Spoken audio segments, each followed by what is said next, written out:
Sir Gov, kailangan ko makausap si Tata. I need to listen to her. At mali na tinaboy ko siya. Pupuntahan ko muna sila sa bahay nila. Sige. Pero mag-ingat ka. According to our lawyers, dapat umiwas tayo sa mga taong may involvement sa kaso. But then, gusto ko rin kamustahin si Tata. Mabigat ang pinagdadaanan ng bata. Pakitingin mo siya para sa akin. Okay? Yes, sir. Don't you dare leave this house, Francis. How could you do this to your own mother? Kakausapin mo yung tao ng lason sa kanya? Sweet. Ano po magagalit kayo sa akin? I'm sorry. The truth has to come out. But the truth has spoken. Sina Tata at ang nanay nga niya nagbigay ng batsoy na may lason kay Margaret. Hindi ba sapat yun para maniwala ka? Mamita, nagpapakatao lang si Francis. Hayaan natin. Walang aalis. Papahamak niyo pang pamilya natin. Anong sasabihin ng korte? Ha? Napupuntahan niyo sila? Patatalo tayo sa kaso niyan eh. May punto si Francis. Mabait si Tata. Tinulungan niya kami dati. Masipag at mabuting empleyado. Tinulungan niya kayo at naging mabait. Kasi may masama siyang balak. Pinaikot na lang kayo. Huwag ka kayong tanga-tangahan. That was sweet. I'm sorry, pero hindi mo sila kilala. That's why you can't judge them. Francis? Francis! Get back here! Did you hear me? Francis! Alam mo, hindi mo talaga pinalaki ng tama yung si Francis, no? He's disrespecting me. Nakakalimutan niya na ako pa rin ang masusunod sa pamilyang ito.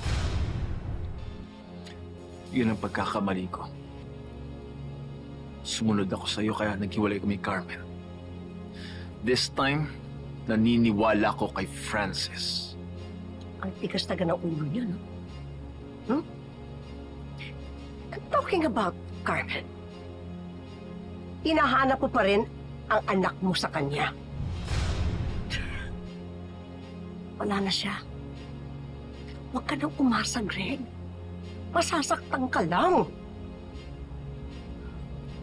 Huwag kayong dalawa. Masakit sa ulo.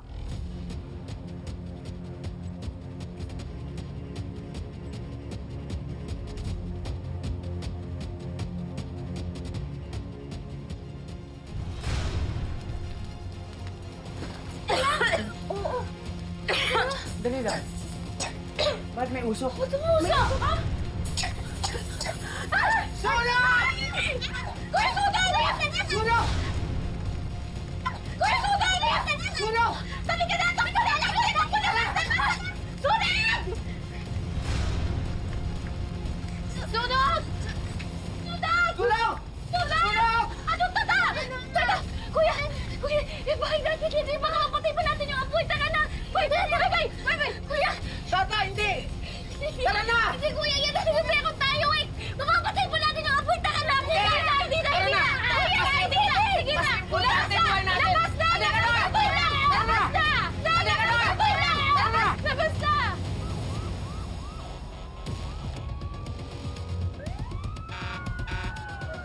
Tayo! Bilis! Bilisan ito! Pa-double check ng gamit ha, baka may maiwan tayo. Sige. Sige po. Tuloy lang.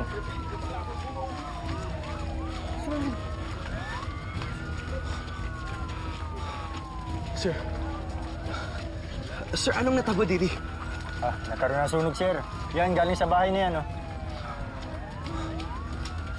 Yung mga nakatira dyan, si Tata, ligtas ba sila? Nasa sila? Hindi ko alam, sir. Kanina nandito pero nakaalis na yata. Sir, alam mo ba kung saan sila nagpunta? Hindi, sir, eh. Una na po ako. Sige. Diretso lang. Men, tara, ligpit.